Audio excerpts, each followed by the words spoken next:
What's up mga kachika? So for today's vlog, ituturo ko sa inyo or ipapakita ko sa inyo kung ano ba ang laman ng YouTube Studio. And ipapakita ko sa inyo kung na-monitor ba ng YouTube Studio app ang videos natin. So without further ado, let's start! Welcome mga kachika!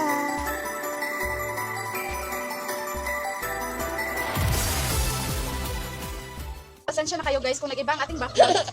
Kasi it's already 5 PM, so ngayon ko naisipan na i-vlog to. And then wala na tayong natural light kasi nga paggabi na. So let's start! And then click lang natin yung Play Store app natin. So, download muna natin ang YouTube Studio. So, by the way, YouTube Studio app or YT Studio manage and monitor your channel or your videos. So, yan. Pwede kang magbasa-basa dyan para magkaroon ka ng idea kung ano nga ba ang YouTube Studio. Yan. So, tingin-tingin muna ako. Then, click download. Yan. Magantay lang tayo. And then, there. Malapit na siya. And then, installing. So, then open. Then let's just wait, and then yan, no need to sign in because connected siya sa YouTube account natin. So yan, yung makikita mo yung mga videos mo, latest video performance, analytics, subscribers, and then that's the dashboard. So, nandyan na overall or yung lahat. So, yan.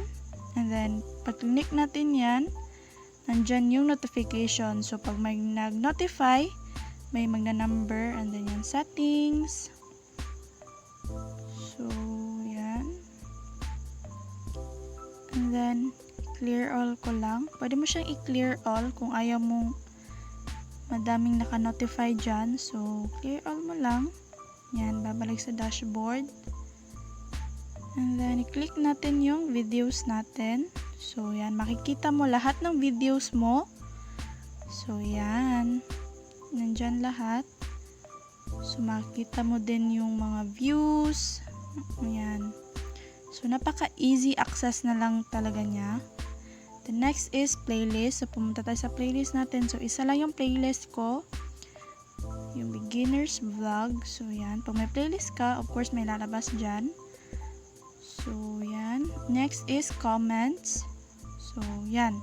Makita mo lahat ng nag-comment sa video mo, but hindi ka makakapag-reply. You can react, but you cannot reply. Makaka-react ka lang ng heart, pero hindi mo sila ma-replyan. So, yan. Pero makapag-delete ka doon. So, next is analytics. Yan. Ito ang pinaka-importante sa lahat na namomonitor mo kung ilan yung real-time views mo. Then, watch time in minutes. Ganyan. So, yan. Nakikita nandyan. So, maliit pa lang yung ating watch time in minutes. And then, views natin. So, laban lang. So, yan, nakikita yung subscribers, yung average view duration, watch time from subscribers, likes versus dislikes. So, yan, nakikita. And then, yung mga top videos mo. So, yung pinakamaraming views, yan, nakikita din dyan. So, monitor mo talaga and nakikita mo talaga yung progress ng channel mo. So, yan. So, balik lang tayo. And then, click natin yung real-time view. So, yan.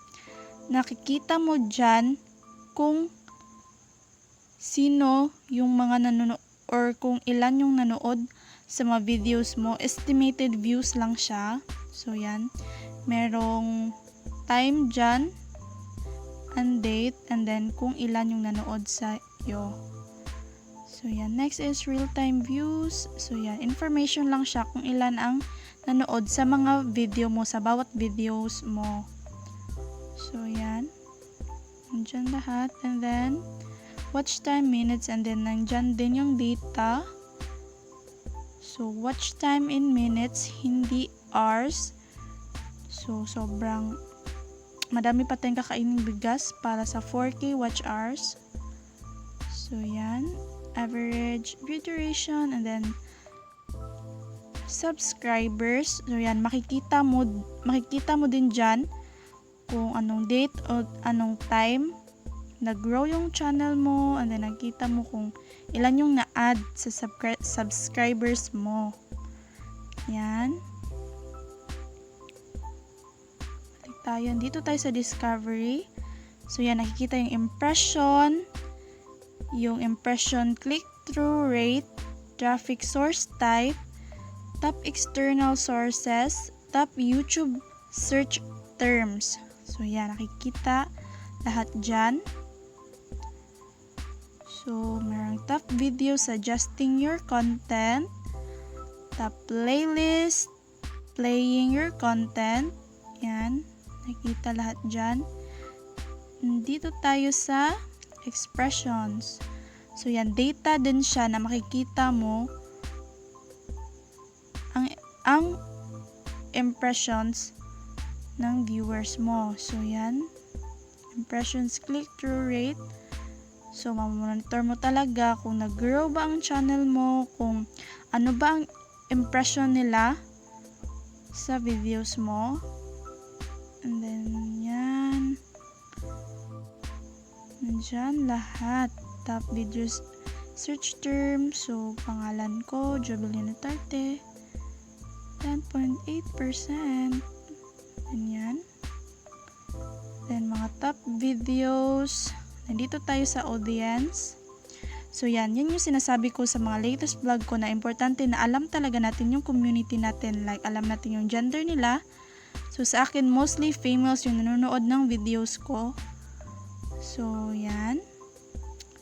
And then, yung age.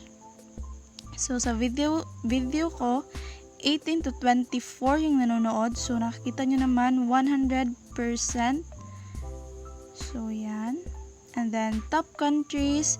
Mostly sa ang country ang nanonood ng video mo. So, sa akin, Philippines, 53, merong Singapore, and UAE. So, yan. Makikita mo dyan. So, diba, napaka-importante na alam natin. So, yan. May top subtitle. And then, interactive content. So, sa akin, wala pa yan kasi wala naman akong mga cards na nilalagay. So, playlist. So, dito sa playlist ko, kung ilang beses na view yung playlist natin. So, video, views in playlist, average time in playlist, and then top playlist. Yan. And then, balik tayo. So, yan. Namomonitor mo talaga lahat-lahat. So, yan.